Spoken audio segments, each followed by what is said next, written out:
细细的竹篾在黄清源手中来回交错，没有草稿，房子的结构早深入脑海。他说，小时候住的伙房就是长这样的。以前我们住这个也是一样，后来再改过盖瓦的。伙房是客家称三合院的说法，正中央祭祖的宫厅，两边侧身的房间。三合院里家族在一起生活，场景历历在目。这是晒棉被啊，也下面是晒衣服啊。房间、窗户、什么门都有呢，这3间啊。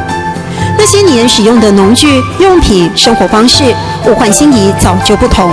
可是黄清源自小跟着父亲做竹编的手艺没有丢，花很多时间，慢慢的往记忆里翻，一点一点找回来。这都可以动这样啊。剖竹子、做竹篾、驾轻就熟的手，曾经一度为了生计去做水电。黄清源回想，看到别人做竹编，发现自己会寄养，会想念。啊，有传承下去就是，变成说以后就长长久久，就是我做东西还在，不会说失传在那边。他注重的传承不是守旧，到大陆参观台湾没有的客家土楼，结合自己的设计想法，多了独一无二的台湾味。这是你独创的哦？哎，独创的，这也是独创的。所以大家都说你的作品一剔俗，作品很独特。哎，作品独特，大家就按那个啊，大家就按那个，大家都这么说哈。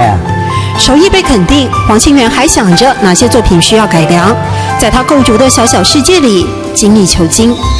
黄老师说，这种纯以竹片搭建而成的穿错屋，就是小时候他住的房子。这很多的作品都是他凭儿时记忆创作出来的，怕记忆跟手艺可能慢慢会消失，所以一定要赶紧保留下来。作品一剔俗，大家就按呢讲。作品一剔俗，大家就按呢讲。